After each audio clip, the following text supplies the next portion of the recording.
He's going to have to stick on a leather jacket. I think Oscar is a favourite now. I've declared myself a flip-flopper. There have been many situations over the years, some that I've been involved with from Force India side as well, where overtaking off track and gaining an advantage was more beneficial than the penalty. We're going to get this into a McLaren battle with Max Verstappen looming large. Yeah, good. I want this to work. I want Lewis Hamilton to become world champion Ferrari.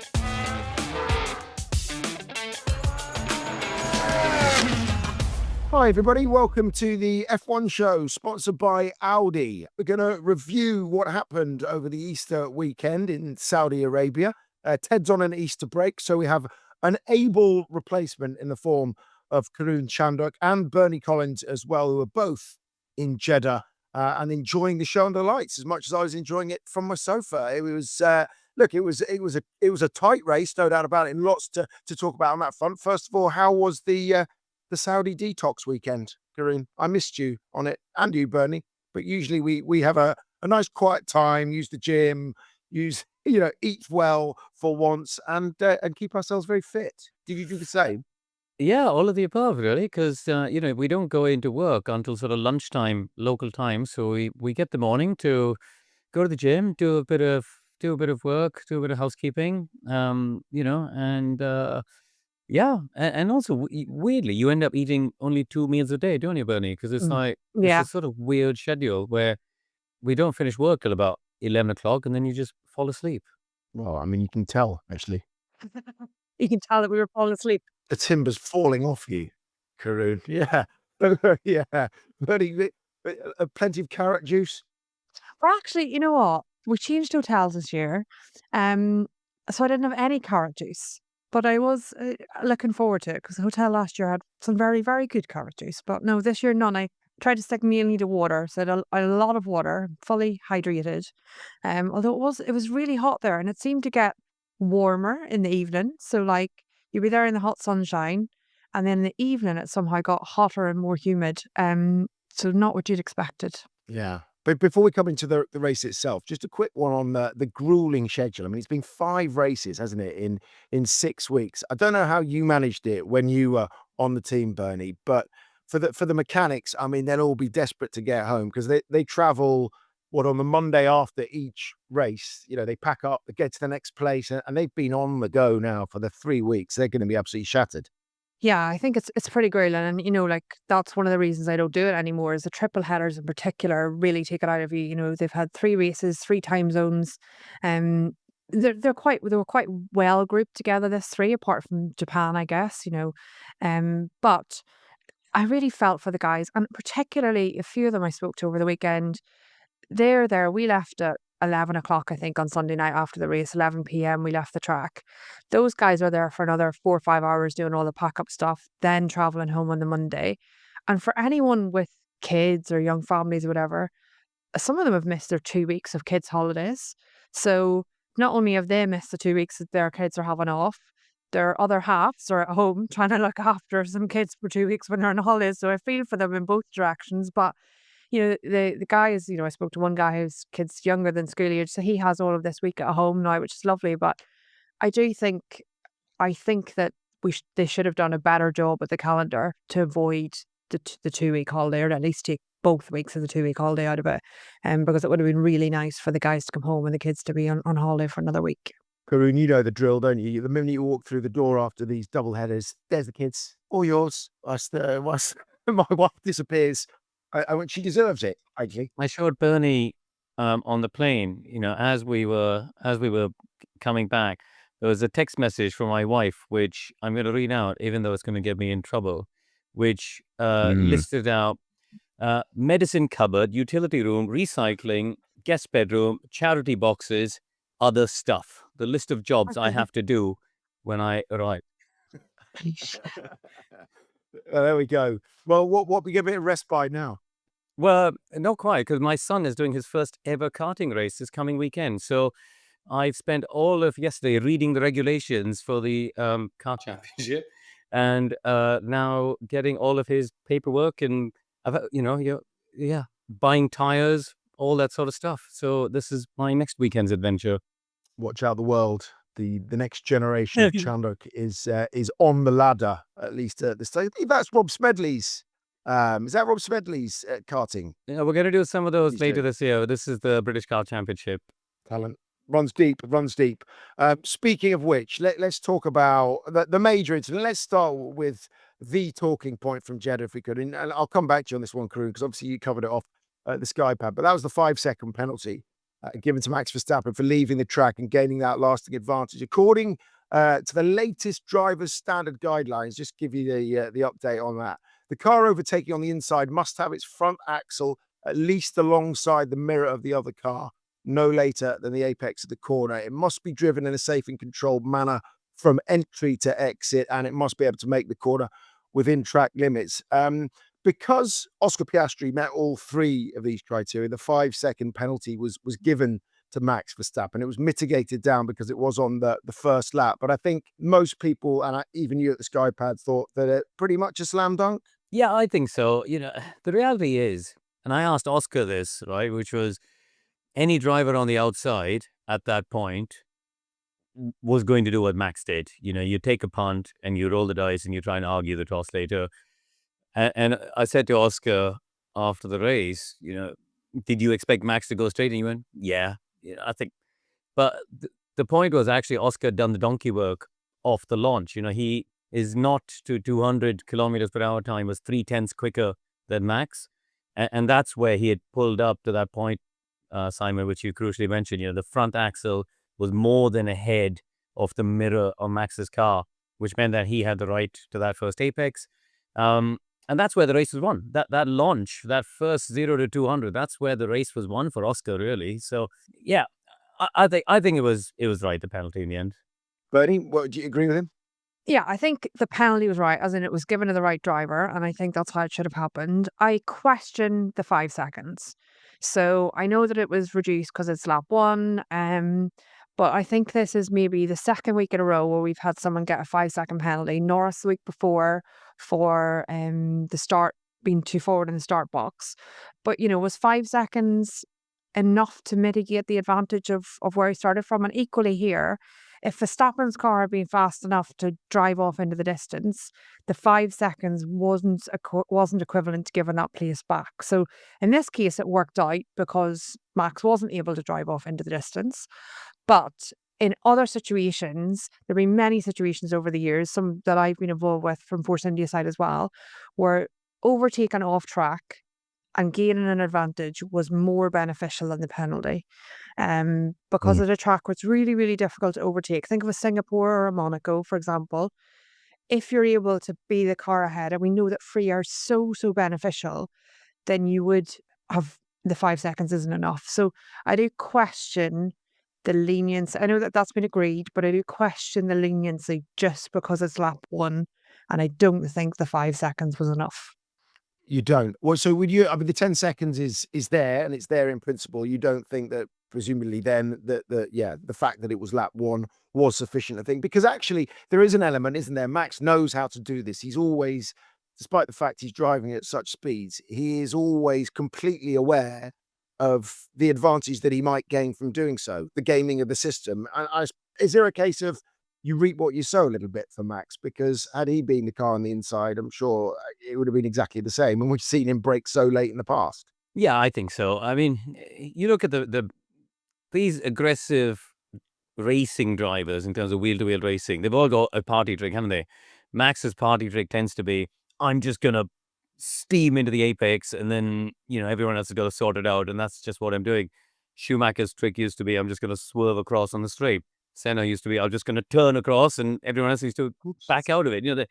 These are the three examples I can think of drivers who were particularly strong, and aggressive in their wheel-to-wheel combat. So yeah, I think Max tried it. He had to go.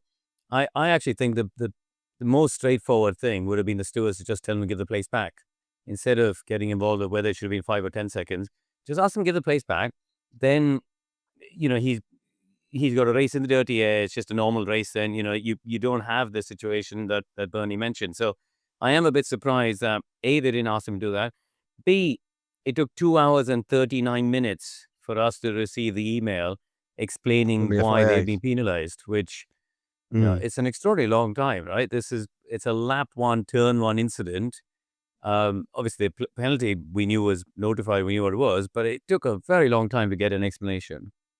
It's interesting, isn't it? That the late great Charlie Whiting always did that. He said, he'd just say it would be worth your while giving the place back, whether it's the race director, whether it's the stewards directly, or whether it's even the team. I was quite surprised that Red Bull didn't just say, because he still would have. Therefore, I suppose it was a case of he'd be giving up the clean air if he dropped back in behind Oscar Piastri. So they deemed it worth the roll of the dice on this occasion. But it would be so much simpler, because we are getting bogged down, it seems, quite a lot in this conversation. Every year we're coming to these same conclusions. I wonder if part of the reason that didn't happen was the safety car, the following safety car. So they basically Yeah. had to the end of the lap before the safety car came out in order to switch positions. I don't think Red Bull or anyone really had the time to go back and review it and make a decision. Red Bull mightn't have changed their decision anyway, but probably not enough time with the next accident for race control to have got involved that quickly and said, switch the positions. And then after the safety car restart, they probably felt like the game had moved on a bit. So that wasn't quite the right time to do it as well. But from Red Bull's point of view, if they'd been able to get to that decision quickly, then obviously Max had another chance at a restart, as the safety car restarted. So he had another opportunity maybe to do something into turn one. Yep. So that would have definitely worked out better for them, I think. But yeah, I wonder if it was just that safety car that meant they couldn't quite get to the right point quickly enough and then didn't want to do it, whatever number of laps later that was. Yeah, you can't swap the cars when the safety car is being deployed. And that Yeah, happened, of course, because of the exactly. clash between Yuki Tsunoda and Pierre Gasly that happened just behind them. So Karun, I suppose it brings us on to the question about all of these sort of things. The restart in 2021, I seem to remember in Jeddah, Lewis Hamilton was even further ahead. And Max pulled the same move, didn't he? He pulled the same move, and him and Esteban Ocon ended up ahead of Lewis Hamilton. It's not the first time, and it won't be the last that we see this. But what was the difference between this? Because I noticed you were on the Skypad in Mexico following the turn 12 incident between Max and Lando Norris, in which Lando got the 5 second for gaining a lasting advantage off the track at turn 12 in Austin. What's the difference there? The point is actually it was the same as what happened to Lando. Lando went off the track on that occasion in Austin. Max stayed on the track. He was on the inside. Same thing here. Oscar stayed on the circuit, and Max was the one who went off and was deemed to have gained the lasting advantage. So in that sense, Lando got 5 seconds in Austin, and Max got 5 seconds here. So that that stayed the same. I think taking a step back, the reality is we've seen now for that corner. This is what the 5th running of that Grand Prix. There's an issue there, isn't it? Every time somebody gets close wheel-to-wheel racing, somebody cuts across. So why don't they just put the sleeping policeman across it like they have at the Monza Yeah. chicane or something like that? That's the part that I don't get, because, we're standing on the grid and we're all looking at turn one and thinking, well, whoever's on the outside isn't going to give up and is going to cut across it. So to me, that's the lesson I would take out of this for the FIA is what can we do to create some sort of tangible disadvantage for people cutting across that. And then it doesn't need to go to the stewards room, right? Then it gets sorted out on track, which is basically what we all want.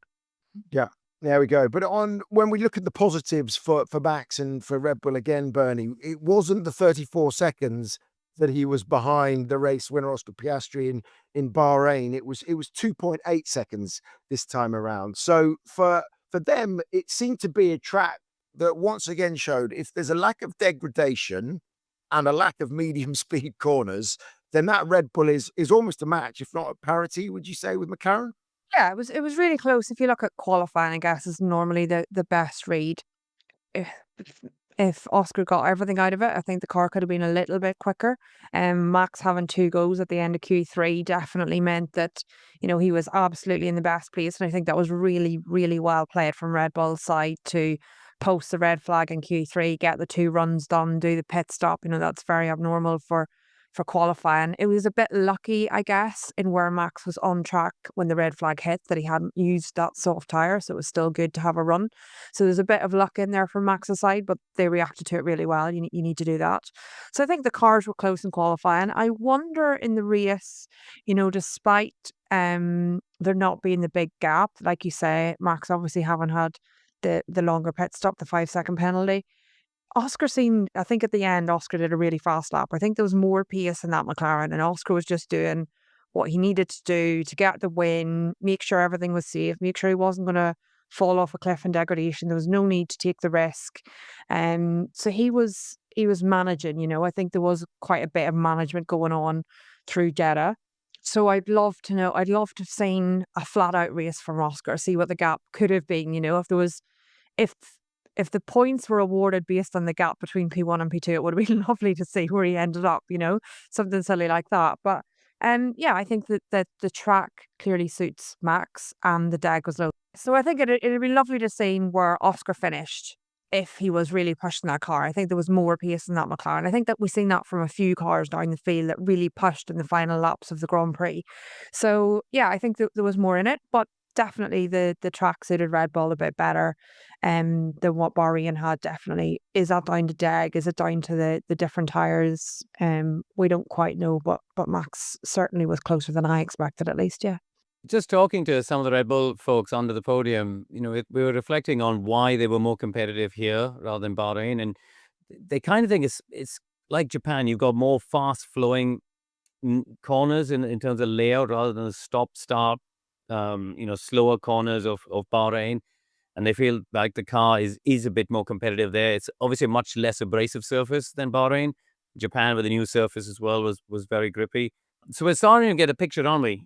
We think that when the temperatures are high, like we're going to see in Miami, the McLaren is stronger and is able to look after its tires, is be kinder to its tires. So we think that's where it's coming. But I liked the fact that right at the end of the race, Bernie, you alluded to that, the fastest lap. Oscar did his best lap right at the end. Max did his on the penultimate lap. 132.22 for Oscar, 132.28, I think, for Max. 600s between them. They were really pushing on, and the quality of driving up at the front in that first stint as well. I think it surprised McLaren and Oscar just how quick Max was on that first stint. And in the dirty air, he was struggling to stay with him. So, yeah, the Red Bull was genuinely a very, very fast car this weekend. It wasn't just the one lap in quali. It was genuinely a fast car, in Verstappen's case, at least, in the race as well. We didn't get to see Yuki, of course, after the crash. No, but picking up on what Red Bull's strengths from Suzuka, they went for a setup, or Max went for a setup that the simulator hadn't advised. They still, and they said, didn't they, after Bahrain, there's problems, correlation between the wind tunnel and what's happening on track. And they said that they're really trying to develop the setup of the car over the weekend on the data that they're getting from the track. And it appeared once again that, I know the McLaren, it was warmer temperatures on Friday, looked a long way ahead. But again, they do a fantastic job to the Red Bull engineers and the team in the garage of building through the weekend to get Max the best possible race car based on the data sets that they're getting from the circuit. Yeah, I think you're right, Simon. I think that the Red Bull team have got loads of experience. They're obviously struggling, or, the reports are that they're struggling with correlation. I think there's been a lot of back and forth on that over this weekend. Is it that the correlation is wrong from the wind tunnel or the simulator? Like, how far out is it? What's changed? Because they're still using their old wind tunnel. But I think it'll be interesting to see the next sprint weekend that we go to. Is it that through the weekend they're learning from the track and therefore able to get it right by the time they get to qualifying?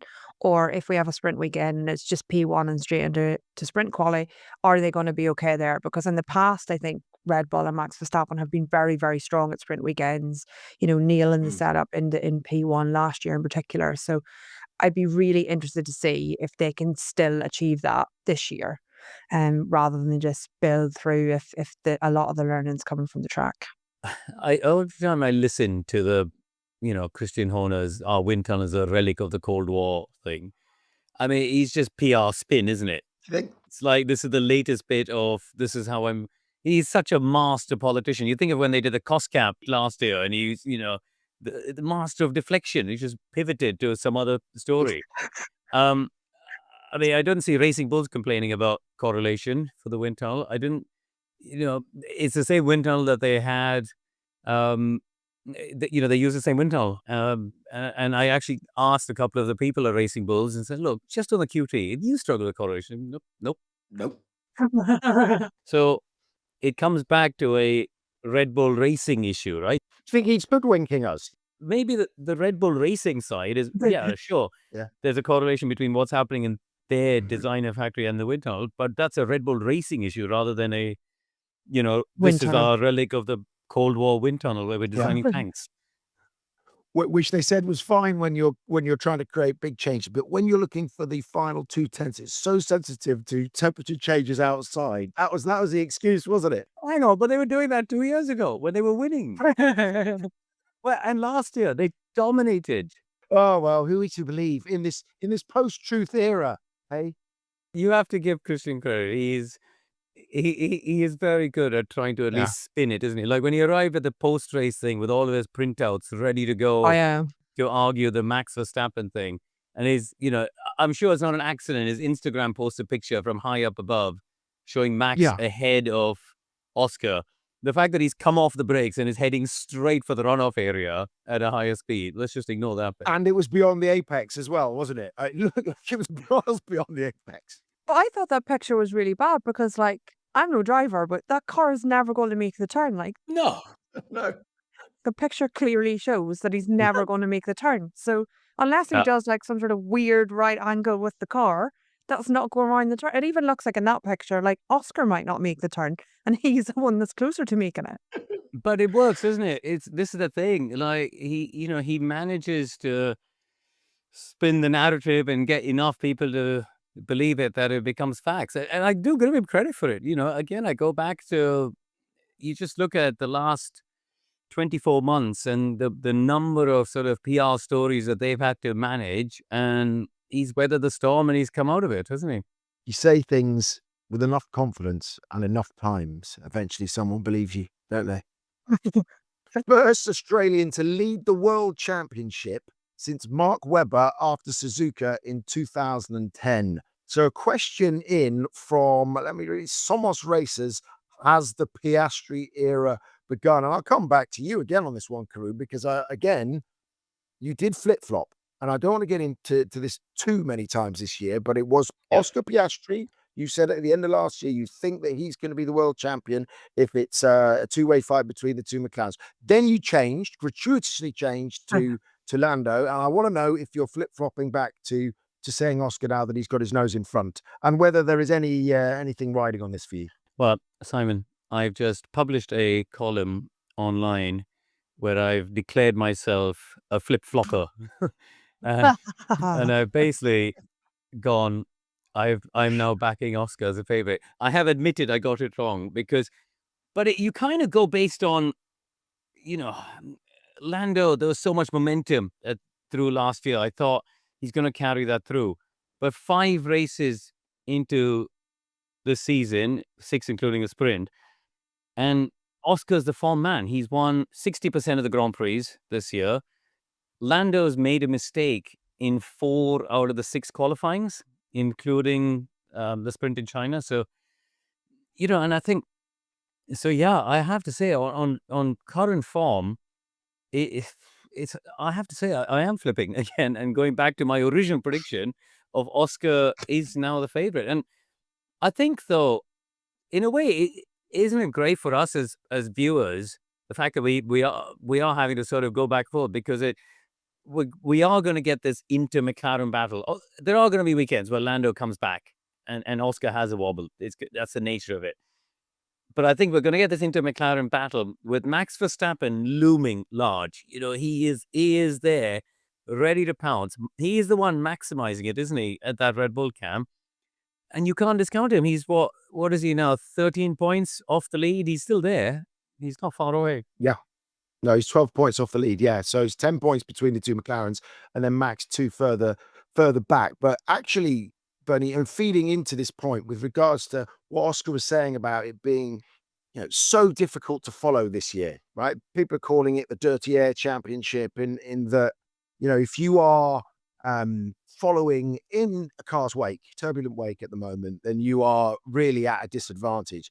Hence, it's becoming increasingly more important to get decent qualifying position. Now, Oscar has done that this weekend. Lando Norris, again, has made an error, smeared it against the wall, started from 10th, good recovery drive to get back to 4th. But with all the problems that he's talking about with the car on low fuel, it makes, I suppose, the issues that he's having right now more important because of what we're seeing in the race.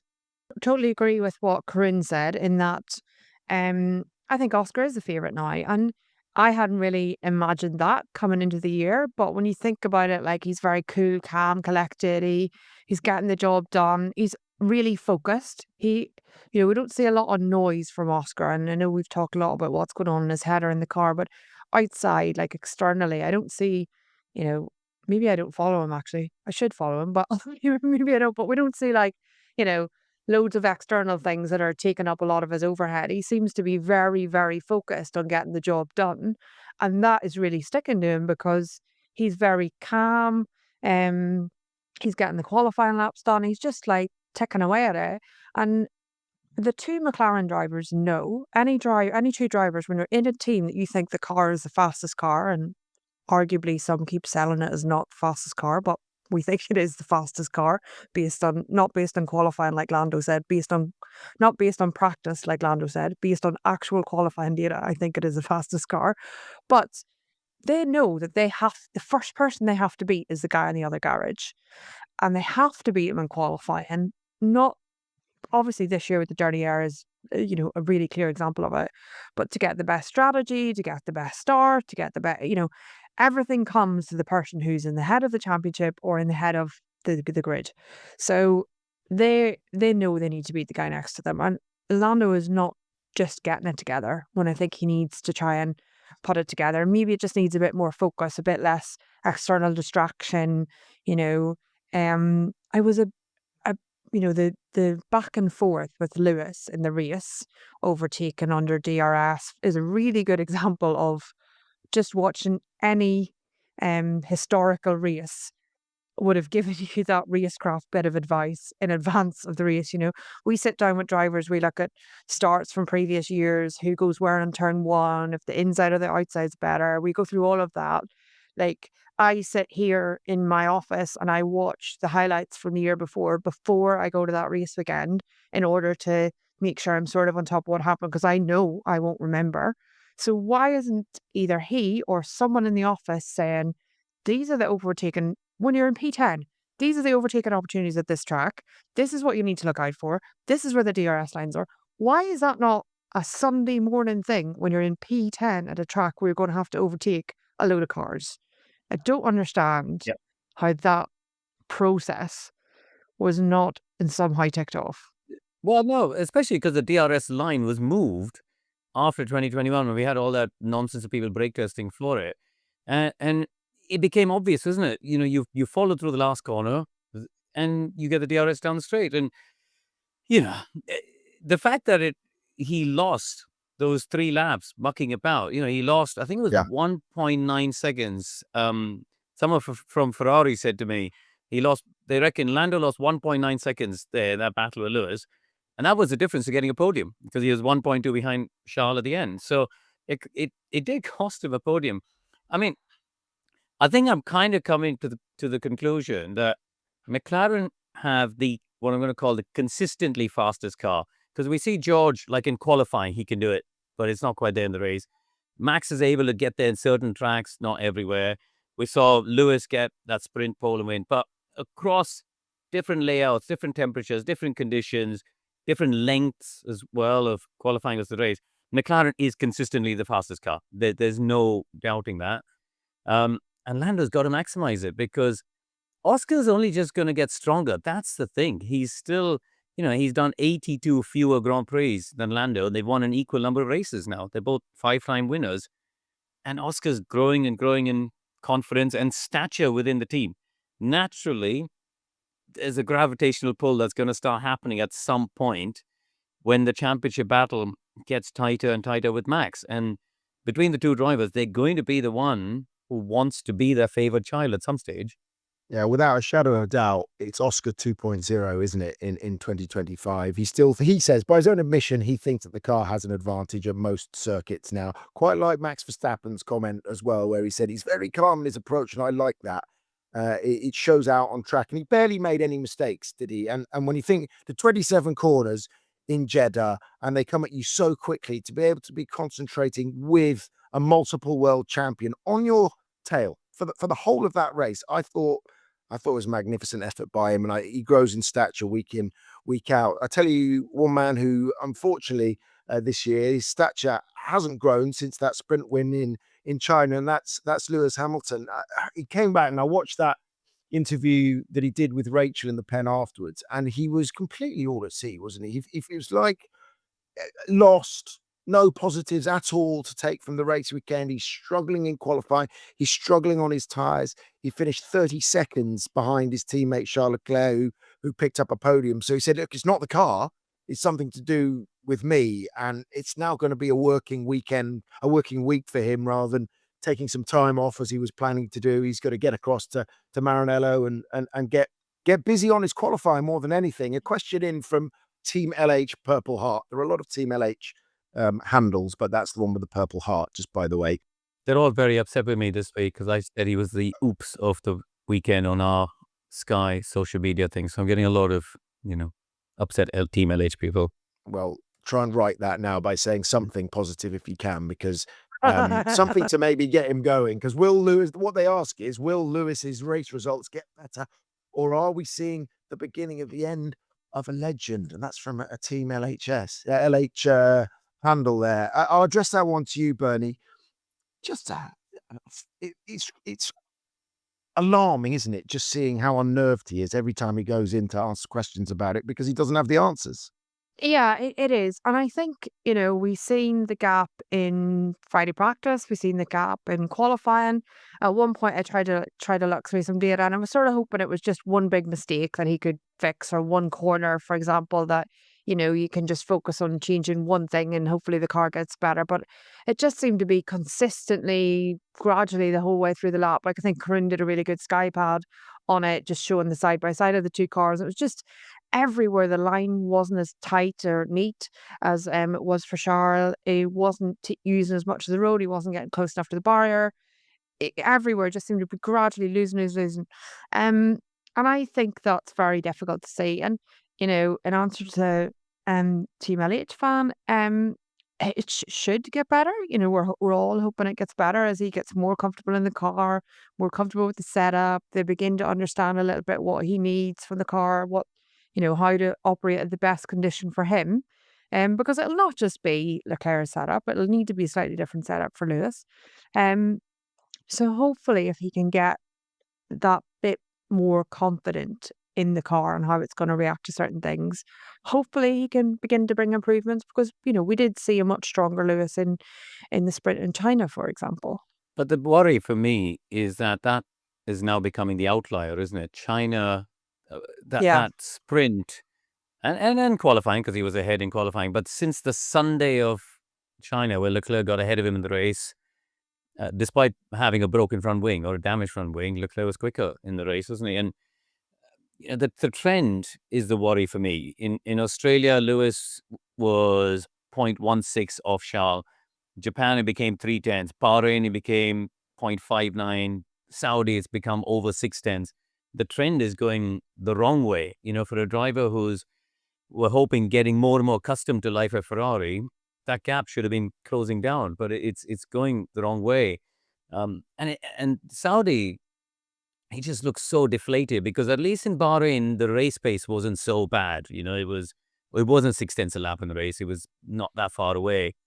The problem in Saudi was, as you said, Simon, it was 31 seconds across 50 laps, which is the same 6/10 basically. So I think that's why he just looked dejected. And, again, like in Australia, we were looking at the data, weren't we? And it was only those sort of couple of corners, turn 6, turn 12, where you thought, okay, he's there. Everywhere else, braking, he's there. Ultra high speed is there. It's just those medium to high, he's down. You can find that. It's coming. It's going to happen. But now the trend has gone where he's just losing a bit everywhere. And that's that as a driver, psychologically, you're looking at the data going, where do I begin? If it's just one Yeah. type of corner, then it's easier to focus on. He's just now going, I've got to look at the whole spectrum of types of corners, and that, I think, is where it's psychologically, that's why we're seeing him look so deflated. Yeah, and also when you look at Sainz going the other way, going Mm. from a Ferrari-powered car to a Mercedes-powered car, he seems to be getting on top of it quicker than any of those that are in new machinery for this year. Lewis must see that and must see him not being able to do that at the moment and compare favourably with Charles Leclerc. One thing that's reared its head is, yes, okay, everyone's talking about the passage of time with Lewis, but also, is it anything to do with the ground effect regulations? Because at no point has he seemed comfortable. I know the Mercedes was not a good car, 2022, 2023, slightly better, arguably last year. But is it anything to do with that? It doesn't suit Lewis's driving style, and we're just going to have to hang on, and you're going to have, in his own words, a painful year before the change of regulations, Bernie. I don't really thought about it like that before, Simon, to be honest. But the only thing, and Karun Cotton when I say something stupid, but the only thing I sort of thought is, obviously the grind effect. You're trying so hard to keep the car on a stable platform. You basically want the floor to be a consistent distance from the tarmac at all times. So you've got a very stable platform, and that means that most people run the car very, very stiff. For example. So I wonder if Lewis doesn't like something in that, but.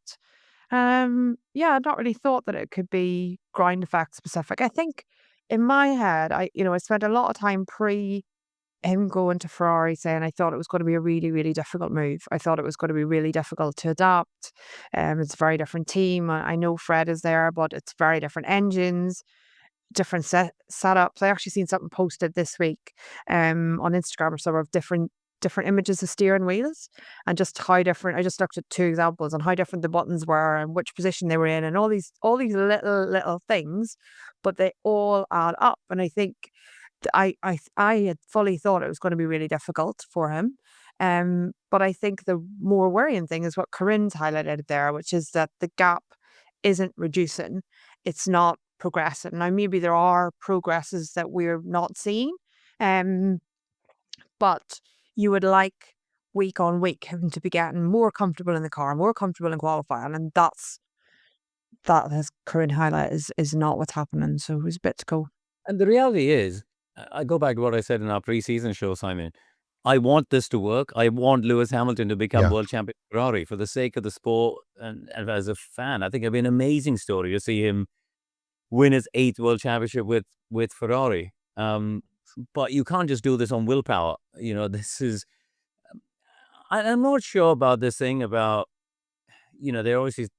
there's a lot of noise about he's taking time to adapt, things like that. But as you highlighted, Carlos Sainz has gone the other way, and he's outqualified Lewis in the last two in the Williams, which is not what you'd expect, obviously. So, and ultimately, this is not any driver we're talking about. This is arguably the greatest driver of all time. And one of the key qualities of the great drivers is adaptability. The Alonsos, the Hamiltons, the Schumachers, they're able to and should be able to adapt to different regulations, different cars, different tires. I think of Alonso winning with Bridgestone, Michelin, Pirelli. It's that feel that you get. That's what makes the great drivers, including Lewis, and he's done it before with changes of regulations and changes of teams. So that's why I don't really buy the I'm taking time to get used to this thing. I think there's something more fundamental in that it's not gelling for him either with this. I do think there's something in the type of car that we've got with the ground effects. It's just we're not seeing him at that peak that we used to see, did we? Pre-2022. Think of 2021 and some of those amazing races. We haven't seen those peaks since we came to this regulation car. So maybe you're right. Maybe it's not gelled for him in his, at a holistic level across these regs. Look, we know how late he was on the brakes in the past, and he talked about using more engine braking here in Ferrari that he wasn't used to doing in the Mercedes, and the change of brakes from Brembo to Carbon Industries and all that as well. So whether there's mitigating circumstances, we shall see. And I remember again in that pre-season show that people were saying, "Oh, it's not going to take him too long to get up to speed," but then there was the whole "let's give him half a season" thing. So maybe we should just pull our punches until we get to the British Grand Prix, which probably he'll win because he does that every year, doesn't he? So don't write him off on that. Yeah, good. Yeah.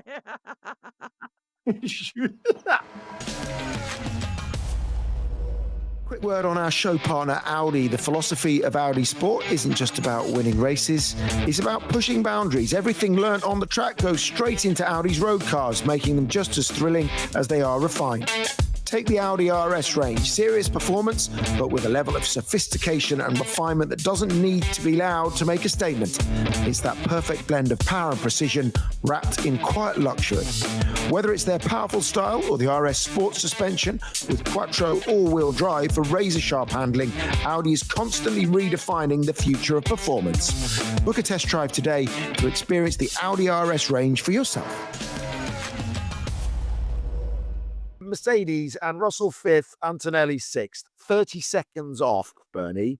Tyre blistering was the issue. They just could not control the temperature in those tyres. And I don't think they're expecting it, were they? They came into the weekend thinking perhaps we've got the second fastest car.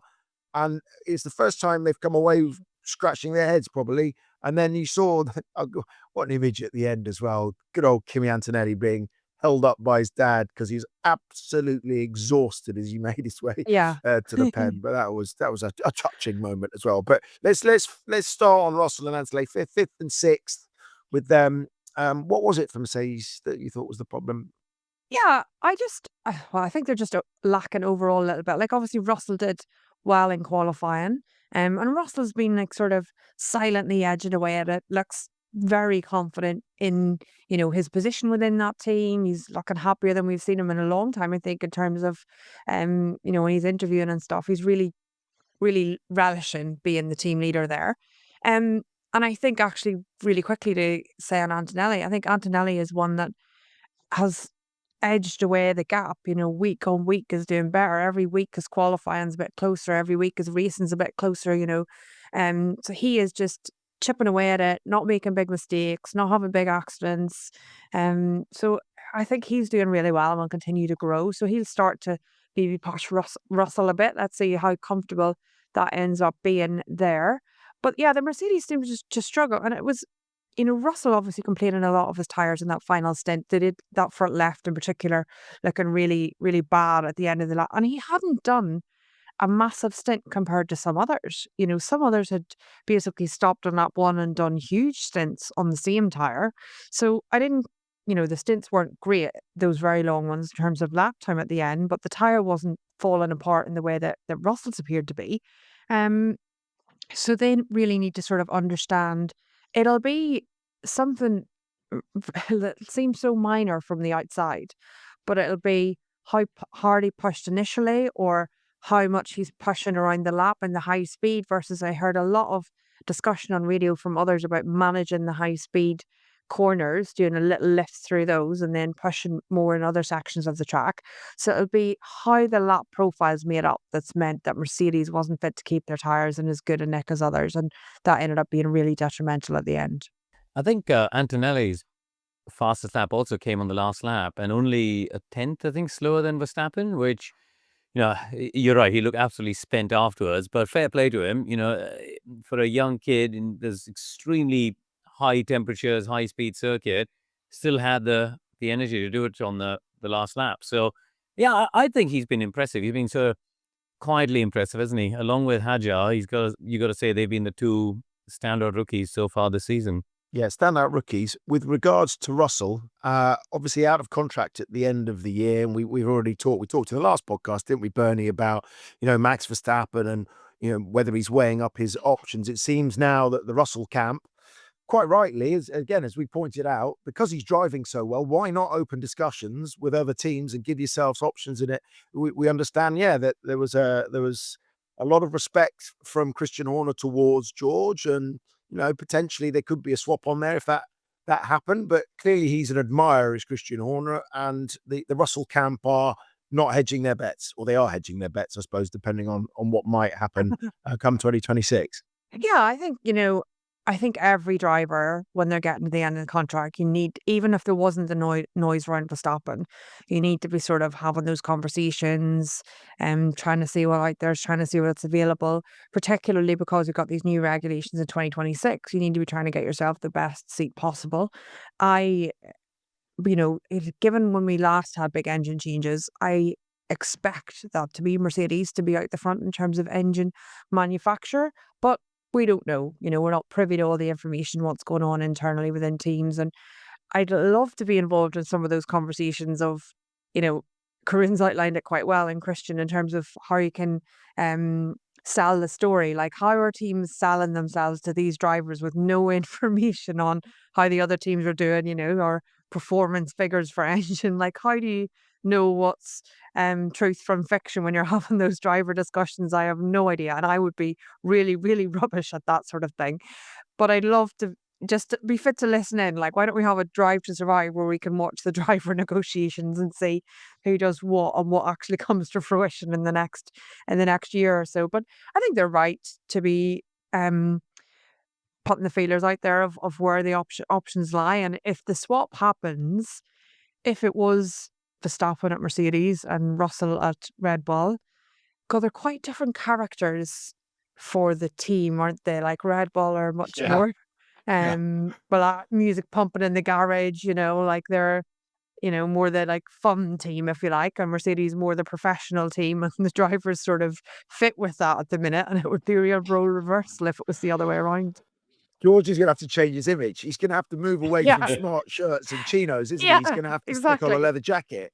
And then he's going to have to believe Christian Horner that the wind tunnel's going to get better. Yeah, Or maybe that'll be the big sell from Red Bull's side. But yeah, I mean, look, you might as well. I mean, George is going to be in demand because he's a quality driver. He's in that top echelon, isn't he, Casey? Yeah, absolutely. He's got to be up there this year.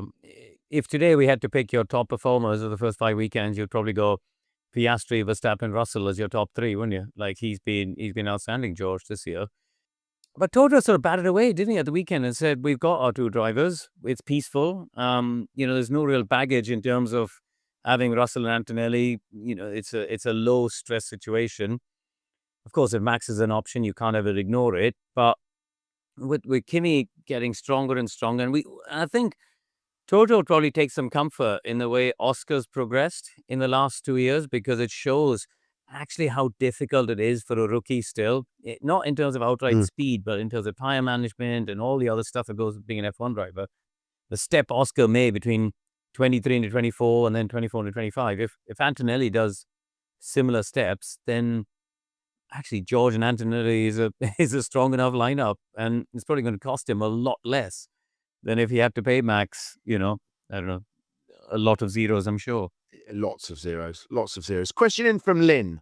Thanks, Lynn. Why aren't more questions being asked about Fernando Alonso and his team's form? Well, we're here to address that. And who better than Bernie, your old team? 75th time that Lance Stroll has gone out in Q1. That is a record, probably not a record that he'd want to hold. Adrian Newey's 100% focused on 2026. We understand on Easter Monday there were crisis talks or talks of whatever nature back at base in Silverstone. They've got all the new equipment. Andy Cowell's at pains to say that's coming on stream now. The new wind tunnels has started, but obviously they're focused on 2026 with where they are right now. However, they wouldn't be expecting it to be this bad at this stage, would they? I mean, they had no points on those 3 flyaways. Yeah, I think it's pretty poor form from them. I think that if you look at the qualifying lap time this year to last year, they're, I think, the only team that have not beaten the qualifying time from last year. It's difficult because obviously people progress through different sessions and the tires are difficult and are different. And like this year, for example, Alonso did 3 runs in Q1, but the car seems to be not as good as the car was this time last year. So it's not only that others have taken a step forward, it's that they have actually on the timesheets taken a step backwards. So I'd seen it raised on other forums and sort of social media. Why aren't they running last year's car? Well, that's a good question. So I don't know if it's that they don't have the bits for last year's car, or They want to still keep developing, try and make whatever they're running on the car now work for whatever learning they're trying to do. But it sounds pretty bad. And we spoke at the top about doing a triple header for these guys. 5 races in 6 weeks is tough. Well, 5 races in 6 weeks is really tough if your car is not performing where you would like it to be, and you're not getting the results, and you're not getting the points, and you have 19 more races to go to make it to the end of the season, with, we believe, very few upgrades planned between now and the end of the year, sort of a full focus on 26. I think that's probably right for them. But that is going to be a very long, hard slog for team and drivers to get to the end of the season with a car that's not performing and is behind where they were last year and will continue to drift backwards if others add upgrades.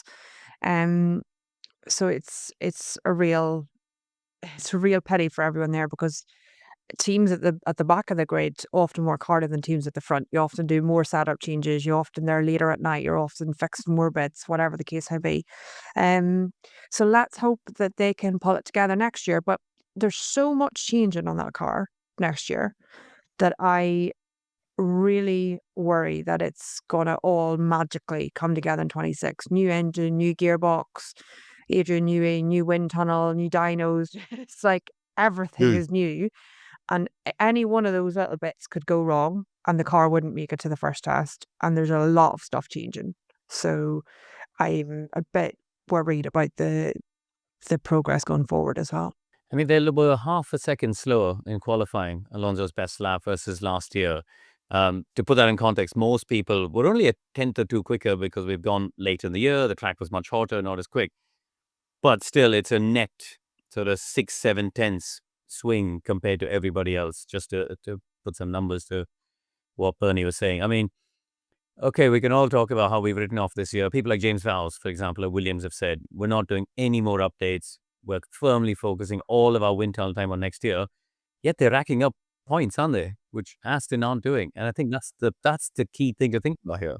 It was actually, that was going to, you're very good at this, Karun. Yeah, that was going to bring me on to Williams, because there are a few stories about whether they are going to now consider putting a bit more resource into 2025, because currently as they stand, they're 5th in the constructors. If they finished in 5th, that'd be their best result since 2017.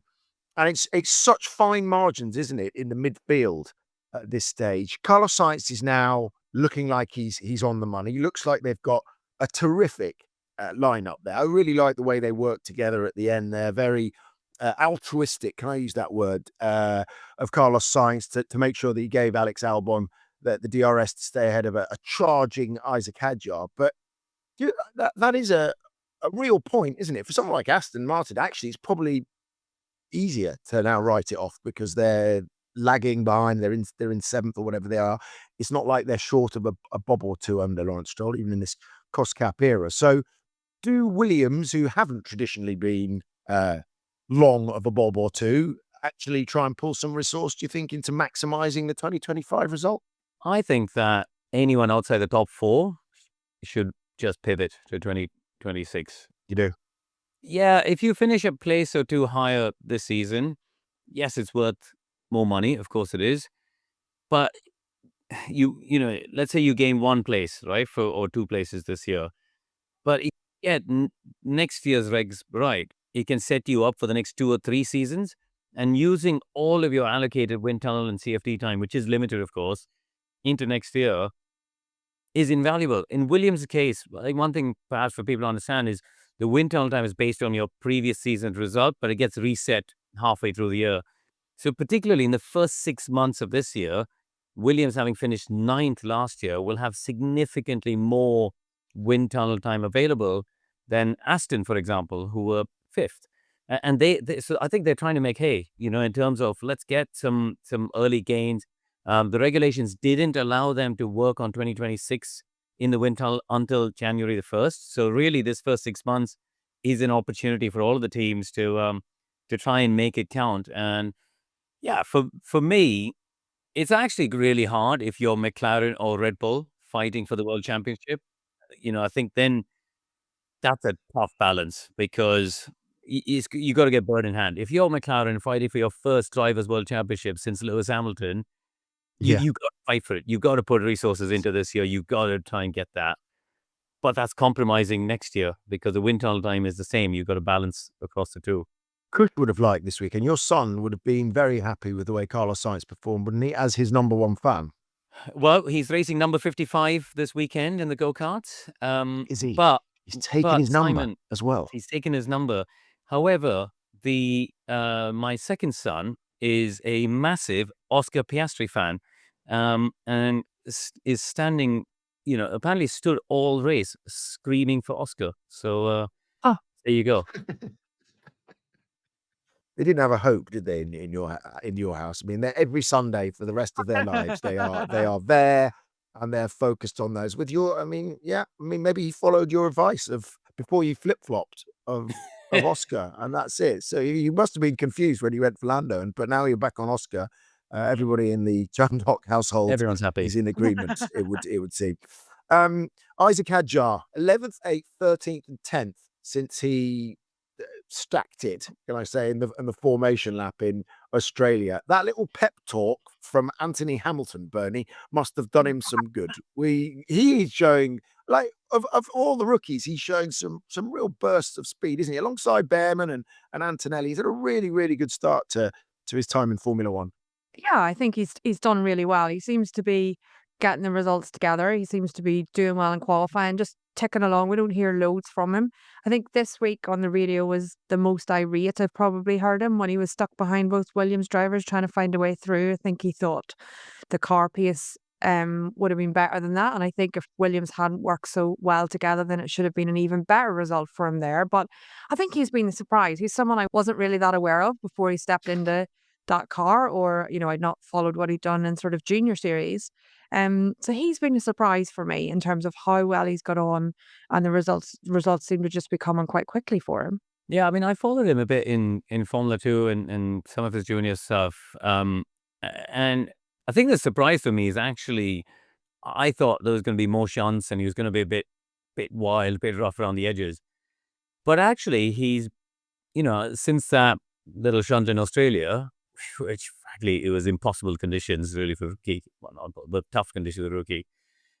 He's made very few mistakes actually, and I think that's been the surprise for me. He's done a good job. I mean, he was behind Lawson in qualifying this weekend, wasn't he? But still managed to come through and get the point on Sunday. So he's doing a very good job.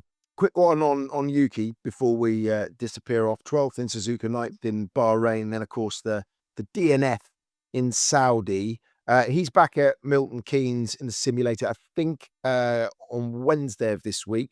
I think he's doing testing a 2023 Red Bull, so a bit of time in there, because actually it was a baptism of fire, wasn't it? Going away for these 3 races, last minute chucked in, not a lot of preparation time. He's going to need to maximise the time between now and Miami just to get used to, I don't know, different setups on a car that is derivative of, or rather this one's derivative of the one that was in 2023. It could prove very useful, couldn't it, Bernie? And in your experience of this, how much did these things, these testing old cars, tend to help younger drivers? Well, yeah, it's interesting. So the simulator time would be really useful. Like, I think one thing to say that most people probably don't realize is that generally we use simulators actually for engineering rather than for driver learning. So generally it's used so that the engineering get an idea of setup or how different setups might affect car speed or certain balance stuff in the car. So maybe that'll be useful if he's struggling a little bit with setup and where they're at. Obviously it's tough after a triple header to be straight back into stuff in Milton Keynes. The testing of the old cars again is an interesting one, because obviously it'll be a Red Bull, it'll have the same fundamental balance, I guess, but he won't be testing on real Pirelli tires. So there'll be like a test specific Pirelli tire.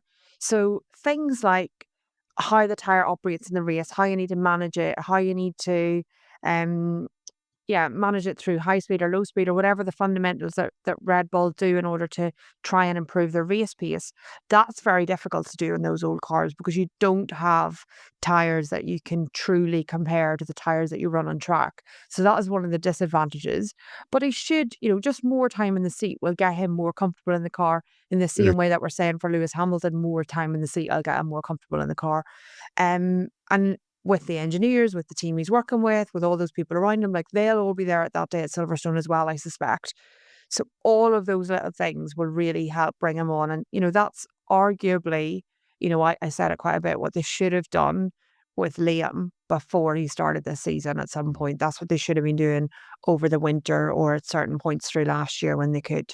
Karun, have you seen enough though in Yuki to think that it's a better decision and a better fit to have him in the car than it was Liam in the 3 races that we had? Because the problems are similar to every other second Red Bull driver that we've seen in recent memory.